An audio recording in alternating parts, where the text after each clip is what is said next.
बिस्मिल्लाहिर्रहमानिर्रहीम। अस्सलाम वालेकुम।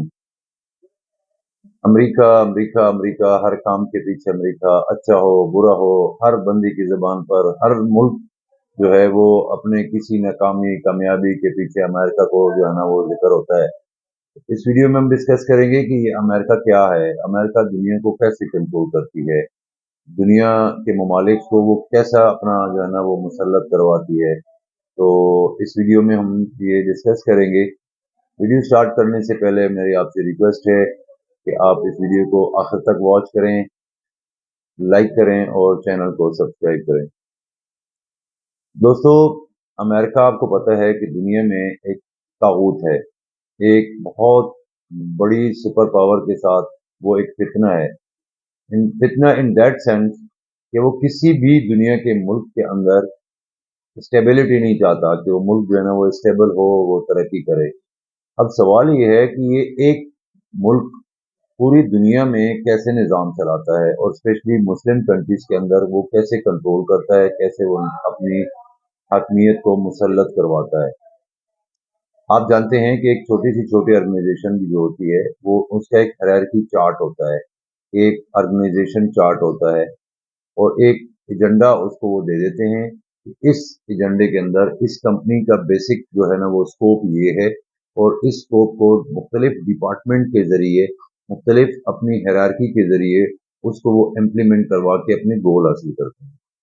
सेम गोज़ टू जब हुकूमतें भी अपना एजेंडा, अपना मकसद को इम्प्लीमेंट करवाने के लिए प्लान करती हैं, तो अकॉर्डिंगली वो उसी लिहाज से वो अपना एक ऑर्गेनाइजेशन चार्ट बनाती हैं, अपनी एक मिनिस्ट्रीज बनाती हैं, अपनी एक इदारे बनाती हैं और उन इदारों के ज़रिए, उन मिनिस्ट्रीज के ज़रिए वो अपने एजेंडे को आगे चलती हैं, अपने गोल को लेकर आगे चलती हैं। सेम गोज़ टू चूँकि अमेरिका जिसको चाहते ना चाहते हुए दुनिया के ममालिक एक तागूत ही समझते हैं, तो वो अमेरिका भी दुनिया के ऊपर जब हुक्मरानी करने के लिए उसने भी अपना एक ऑर्गेनाइजेशन चार्ट बनाया हुआ है, अपना एक गोल जो उसका है कि उसने दुनिया के अंदर हुक्मरानी करनी है। हर मुल्क के अंदर जो है ना उसने अपनी मर्जी के हुक्मरान लगाने हैं, हर मुल्क के अंदर अवाम को अपनी तरफ मेल्ट करवाना है। तो इसी तरह उन्होंने भी अपना एक हायरार्की चार्ट रखा हुआ है, ऑर्गेनाइजेशन रखा हुआ है, जिसके ज़रिए वो दुनिया में हुक्मरानी करने की कोशिश करते हैं और वो कर भी रहे हैं। नंबर एक तो ये है कि सबसे बड़ी चीज़ उसकी एस्टेब्लिशमेंट है। दोस्तों, दुनिया जो अपने आप को डेमोक्रेसी का अलमबरदार समझती है, बेसिकली वो डेमोक्रेसी दुनिया के सामने जस्ट एक एक प्ले है दुनिया को दिखाने के लिए, लेकिन उसके पीछे उसकी एक बहुत स्ट्रॉन्ग एस्टेब्लिशमेंट मौजूद है। वो एस्टेब्लिशमेंट क्या है कि उनकी जो थिंक टैंक है वो बेसिकली वो थिंक टैंक ही डिसाइड करती है कि हमने कौन से मुल्क के अंदर क्या करना है, कौन से मुल्क के अंदर कौन सी पॉलिसी मुसल्लत करवानी है, किस मुल्क के अंदर कौन से हुक्मरान लाने हैं, किस जगह की जाकर अपने हमने इंटरफेयर करके अपने मर्जी के सियासतदान सिलेक्ट करने हैं। तो वो जो एस्टेब्लिशमेंट है कि हमने मुसलमानों के लिए कौन सी पॉलिसी बनानी है, हमने दूसरे ममालिक के लिए, मिडिल ईस्ट के लिए क्या करना है, तो ये सारे फैसले साज जो इदारा है उनका, वो उनकी थिंक टैंक है, जो उनकी एस्टेब्लिशमेंट है। अब जो मौजूदा उनकी कांग्रेस गवर्नमेंट होती है या जो भी गवर्नमेंट अमेरिका में होती है दुनिया के सामने, वो एक बेबस किस्म की हुकूमत होती है। वो थिंक टैंक उसको एक 10 ईयर 50 ईयर्स का एक प्लान दे देती है कि किस तरह आपने अपने एडमिनिस्ट्रेशन और अपने इंतजामी अमूर को चलाना है और वो पॉलिसी साज उसकी बैक की चल रही होती है, जो उसको टाइम टू टाइम अपनी पॉलिसी रिव्यू करके दे रही होती है कि आपने इस मुल्क को ये करना है, आपने इस मुल्क को ये करना है। ठीक है, तो इसकी नंबर वन चीज ये है कि इसकी एक स्ट्रांग एस्टेब्लिशमेंट है। अच्छा, उसके बाद दूसरे नंबर के ऊपर जो सबसे खतरनाक उसका एक प्लान है, जो बहुत ही कारआमद साबित हुआ दुनिया के अंदर, उसने दुनिया को डेमोक्रेसी दी। ये जमहूरियत इटसेल्फ एक क्रिमिनल बिजनेस सिस्टम है। अब ये जमहूरियत दुनिया के सामने उसने कहा है कि जी जहाँ जमहूरियत नहीं होंगी हम उसके खिलाफ जो है ना वो आवाज़ उठाएंगे, हम उस पर पाबंदियाँ लगाएंगे, क्योंकि जमहूरियत के ज़रिए लोगों के बुनियादी हकूक सल्ब होते हैं, इसमें लोगों के ह्यूमन राइट्स का मसला आता है, इसमें फ्रीडम ऑफ स्पीच का मसला आता है, वगैरह वगैरह, ये लोगों की मर्जी पे होता है। हालांकि दोस्तों ऐसा होता नहीं है। ये जमहूरियत के नाम पर एक बहुत बड़ा एक जो है ना मंसूबा, जो एक प्लान है, एक साजिश दुनिया के ममालिक के ऊपर मुसल्लत की गई है। ये ایک خطرناک سازش جس کے ذریعے امریکہ اپنی دنیا میں اپنی مرضی کے حکمران مسلط کرتی ہے۔ اس جمہوریت کے ذریعے امریکہ کے دو آبجیکٹ کلیئر ہوتے ہیں۔ نمبر ون، وہ ڈیوائڈ اینڈ رول اس کے لیے آسان ہو جاتا ہے، وہ قوموں کو تقسیم کر دیتی ہے۔ ایک ملک کے اندر 35 30 35 جتنی بھی ڈفرینٹ پارٹیز ہوتی ہیں، ڈفرینٹ پارٹیز کے ڈفرینٹ اوپینینز ہوتے ہیں، ڈفرینٹ ایجنڈاز ہوتے ہیں، اور ان کے ذریعے وہ قوم جو ہے وہ ڈیوائڈ ہو جاتی ہے۔ ہر بندہ اپنی حکمران کو مانتا ہے، چاہے وہ ٹھیک ہے چاہے وہ غلط ہے۔ سو ڈیموکریسی جمہوریت کے نام کے اوپر وہ اپنی مرضی کے لوگ مسلط کرواتے ہیں، اور اس فارمولے کے تحت وہاں کے حکمران جو ہے وہ اس کی مرضی کے ہوتے ہیں، اور پھر اس کے منصوبے کی تکمیل کے لیے وہ لوگ کام کرتے ہیں۔ ٹھیک ہے جی۔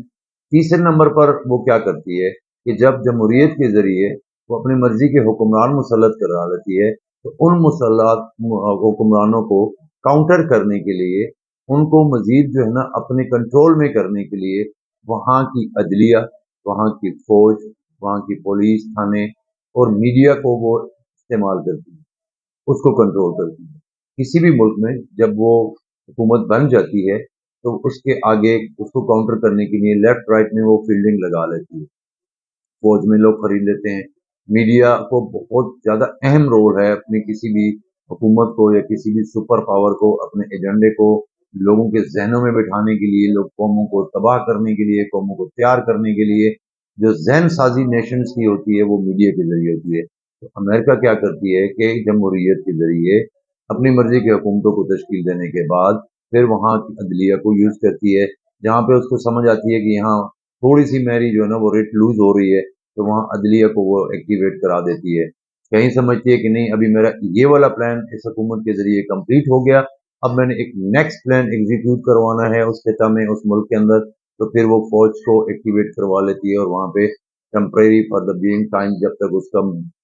مقصد پورا نہیں ہوتا اس وقت کے لیے مارشل لا امپوز کروا دیتے ہیں۔ پھر پولیس ہوگی سچ جو کہ ڈائریکٹلی عوام کو جکڑ کے رکھتی ہے۔ میرے ایک دوست تھے لاہور میں، تو ان کے ساتھ ایک دن بیٹھے ہوئے تھے، تو اس نے بڑی ایک اہم بات کہی کہ انگریز نے جب پولیس لا بنایا تو اس کے اندر بڑی ایک امپورٹنٹ چیز ڈالی، اختیارات ایک سپاہی کو بہت زیادہ دیے، پولیس کے سپاہی کو پیکج پولیس افسرز کو بہت دیا، یعنی پولیس افسر کی تنخواہیں اور پیکیجز زیادہ رکھی، لیکن جو پاور ہے وہ ایک پولیس کے سپاہی کو زیادہ دیا، اور وہ پولیس کا ایک سپاہی چلتے سڑک پر ایک عام شہری کو بھی کسی نہ کسی ایکٹ کے تحت وہ قانون مل کے لا کے وہ اندر بند کر سکتے ہیں۔ تو سیم گوز ٹو اسی فارمولے کو آگے لیتے ہوئے وہ بھی پولیس کو جو ہے نا وہ یوٹیلائز کرتی ہے۔ اچھا، اس کے بعد تیسرے نمبر کے اوپر جو بڑی خطرناک چیز ہے اسپیشلی مسلم کنٹریز کے اندر، وہ اپنے مولوی، پیر، گدی نشین اور ان لوگوں کو جو ہے نا وہ اپنے ساتھ انگیج کر لیتا ہے۔ ڈفرینٹ مسلم کنٹریز کے اندر، خاص کر جو ہمارا ایشیائی ممالک ہیں اس کے اندر، وہ مولویوں کو، پیروں کو، گدی نشینوں کو خرید لیتی ہے، ان کو فنڈنگز کرتی ہے، ان کو اپنے ڈپلومیٹک ایمبیسی کی مختلف ایونٹ میں انوائٹ کرتی ہے، ان کو وہ انگیج رکھتی ہے۔ اس میں ان کے کیا مقاصد ہوتے ہیں؟ نمبر ون کہ وہ جو ہے نا اور اپنی مزاروں کی بندگی پر لوگوں عوام کو لاتے ہیں، لوگوں کو گمراہ کرتے ہیں، اللہ کی بندگی سے ہٹا کے مخلوق کی بندگی کی طرف وہ ڈائیورٹ کرتے ہیں، جس طرح جیسے کہ قومیں جو ہیں نا وہ اسلام سے دور ہوتے ہوتے وہ گمراہ ہو جاتی ہیں، اور وہ اس طرح وہ اسلام سے دور ہو جاتی ہیں، اللہ کی وحدانیت سے دور ہو جاتی ہیں۔ سو ان کا جو پلان ہوتا ہے کہ ان کا جو بیسک پلان تو سب کو پتا ہے کہ وہ اینٹی اسلامک اسٹیٹس ہیں، وہ اسلام کی اینٹی اپنے پلانز بناتی ہیں۔ اسی طرح وہ جب ان لوگوں کو خریدتی ہیں، مولویوں کو خریدتے ہیں، وہ اپنی مرضی کے فتوے دیتے ہیں، وہ اپنے ڈھائی انچ کے علیحدہ دین کا جو ہے نا وہ وہ اپنا نظریہ پیش کرتے ہیں، تو لوگ ڈیوائڈ ہو جاتے ہیں، قومی مذہبی تفرقوں میں بڑھ جاتے ہیں، اور اس طرح وہ لوگوں کو گمراہ کرتے کرتے تقسیم کر کے رکھ دیتے ہیں، اور کمزور ترین ایک مسلم قوم بن جاتی ہے۔ اور دنیا میں اگر اسپیشلی ہم ایشیا میں دیکھیں اور پاکستان میں دیکھیں تو اس وقت ہمارے ساتھ بھی یہی حالت ہو رہی ہے کہ اس وقت اگر آپ لوگ چلے جائیں درباروں پہ، پیروں کے پاس، گدی نشینوں کے پاس، تو ان کی پرسنل لائف کیسے گزر رہی ہے، وہ کس قسم کے عیش و عشرت میں زندگیاں گزار رہے ہیں، لیکن لوگوں کو وہ کیسے گمراہ کرتے ہیں، کیسے لوگوں سے پیسے بٹورتے ہیں ایک عقیدے کے نام پر، اور اس طرح لوگوں کو گمراہ کر لیتے ہیں۔ تو امریکہ جو چند اہم ان کے رولز ہیں उनके ज़रिए वो दुनिया के ऊपर वो अपनी हुक्मरानी करके इस तरह के अपने जो है ना वो तरीके इस्तेमाल करके अपने हायरार्की को यूज़ करके वो अपनी पॉलिसी को मुसल्लत करवाते हैं और उनको वो कंट्रोल करते हैं। तो दोस्तों सबसे पहले वो चूँकि उनकी एस्टेब्लिशमेंट वो एक मंसूबा दे देती है, फिर वो फलाने मुल्क में जमहूरियत का प्रचार करती है, जमहूरियत मीडिया के ज़रिए फैलाती है कि जी डेमोक्रेसी के बगैर तो नाउज़ुबिल्लाह शायद गुनाह कबीरा हो जाएगा। दोस्तों तारीख में अगर आप देखें, इस्लाम मुसलमानों की तारीख अगर देखें जिन्होंने 1200 मुरब्बा मील के जो है ना वो सरजमीन पर हुक्मरानियाँ की हैं, सल्तनत की हैं, कितनी बड़ी-बड़ी रियासतों पर हज़ारों साल हुकूमतें की हैं। उस वक़्त कोई जमहूरियत नहीं थी, खिलाफत का दौर था, फिर उस वक़्त बादशाहत के दौर थे और उस वक़्त इस चीज़ के खौफ और ख़तरे से इसको तोड़ने के लिए इसके जो है ना मद्दे मुकाबिल एक निज़ाम लाने के लिए उन्होंने जमहूरियत जो है ना जो फ्रांस में एक बगावत फैली थी। बेसिकली ये जहाँ से स्टार्ट हुआ था ये इटसेल्फ एक बगावत ही है। तो इसके ज़रिए चूँकि कौम डिवाइड हो जाते हैं, हिस्ट्री अगर आप देख लें तो जब तक मुसलमान मुत्तहिद रहे, इत्तेफ़ाक में रहे, उन्होंने अल्लाह के करीब रहे, वो दुनिया पर हुक्मरानी करते रहे। जब ये दो चीज़ों कामयाबी का राज अंग्रेज़ ने, यहूदियों ने और जो कि अभी अमेरिका है, उन्होंने ये जाना कि इसका तोड़ कैसे हम करें, तो बेसिक जो चीज़ें हैं वो दो ही थी कि मुसलमानों को अल्लाह के दीन से दूर कर दें, दूसरा इनको इत्तेफाक और इत्तेहाद इनका तोड़ दें, इनको मुख्तलिफ तबकों में तकसीम कर दें, इनको जो है ना वो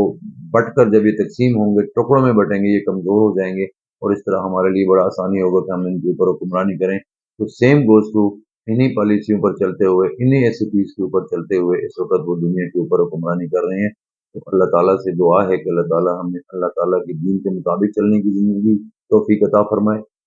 अल्लाह के दीन के मुताबिक उनके अहकामात पर ज़िंदगी गुजारने की तौफ़ीक अता फ़रमाए और दूसरा इत्तेफ़ाक और इत्तेहाद मुसलमानों में कायम फ़रमाए, तभी कामयाबी है, वरना इसी तरह रुसवाई और ज़िल्लत ही रहेगी। आपका बहुत-बहुत शुक्रिया। जज़ाकल्लाह।